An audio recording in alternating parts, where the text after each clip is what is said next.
Good morning and welcome to this regularly scheduled meeting of the Minneapolis City Council. My name is Barb Johnson. I'm City Council President, and I'm joined by my colleague Jacob Fry, who represents the 3rd Ward in Minneapolis. We are pleased this morning to be able to celebrate the service of a fantastic member of our community, and we really would like to take the time to honor the work that Tony Hofstede has done for our city. And so, Tony, why don't you come up? We take time before our council meetings to recognize some work that people do, accomplishments of citizens in our community. And so today it's our great pleasure to have Tony up here, and my colleague Jacob Fry is going to read a resolution and say a few words. Thank you, Madam President. Before I get started with the resolution, I want to just say a few words that I'm sure pretty much everybody that's ever met Tony agrees with. If you've met Tony, you absolutely love him. He's gentle, he's warm, he's effective, he gets things done. He's really an extraordinary person. I had the privilege of working with him both in DFL politics as well as on the Capital Long Range Improvement Committee. And, you know, this is a committee that allocates money throughout the city. There are representatives from every ward that are on the committee. Inevitably, it can be controversial. But Tony has a way about him that he's able to facilitate collaboration, to drive consensus, and then ultimately to affect change that very few people that I've ever met in my entire life have. And that really shows from the fact that he's been on this committee for 32 years. That's my age. 24 or 26 of which 24 of which he was the chair. So without further ado, I will read this resolution authored by the mayor and the city council honoring Tony Hofstede.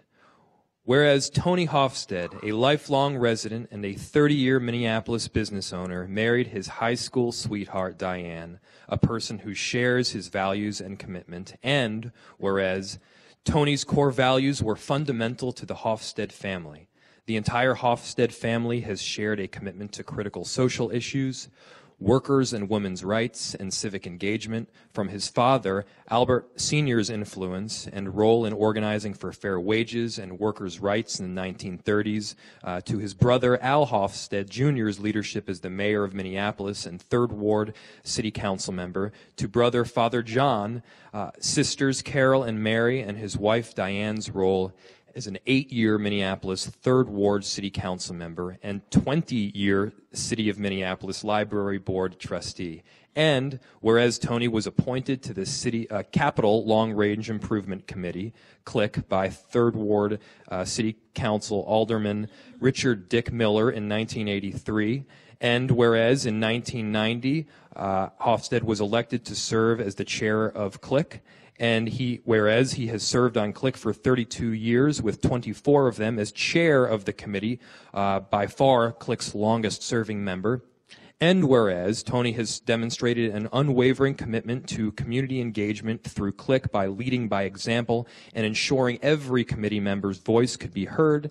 And whereas Tony had a near-perfect attendance record at CLIC meetings, missing only 2 meetings in the last 8 years and encouraging strong participation and completion of all activities by other members. And whereas Tony mentored new members with patience and dignity and explained to them the significance of their service in making responsible recommendations for taking care of the capital infrastructure of the city and making it a better place for all.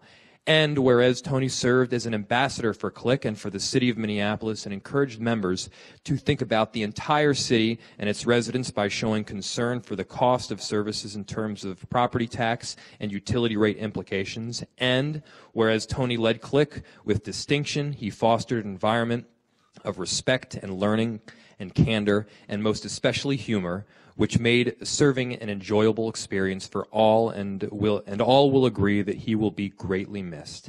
And whereas Tony's plan now is to find other avenues to serve and spend more time with Diane and continue to support leaders in our city. Now, therefore, be it resolved by the Minneapolis City Council that we honor Tony Hofstede's commitment and service to the city of Minneapolis and proclaim February 27th, 2015 as Tony Hofstede Day.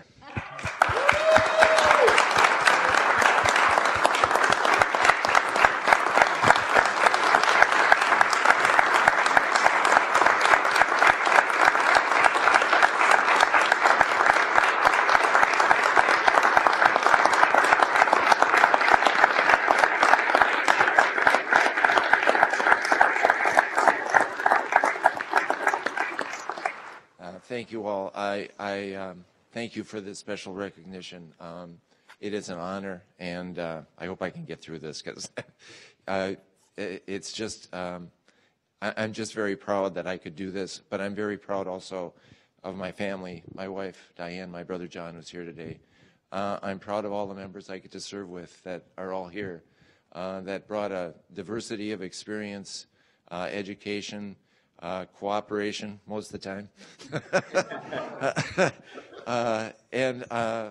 You know, I guess I'm just very grateful to all of you and the challenges that you have every day, and I wish you the best, and I truly thank you from the bottom of my heart to be able to serve on this committee for so many years, for all those people who appointed me. I'm also proud of the staff. It's just unreal, the talented and valued people that work in the city. I think few people understand and realize that. Mike Ablin was a special member to work with, and I'm really grateful. He is truly a dedicated servant to the committee and to the city. And again, I can't thank you enough, and my blessings to all of you. And I wish you the very best for the challenging job you have to do day in and day out. Thank you so much. Thank you.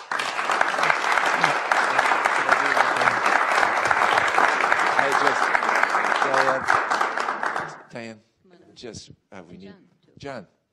But I also want to recognize all the people that some of the many people I got to serve with, and I'm proud of all of them. If you guys could just stand up, and women as well. Sorry. Thank you. Thank you.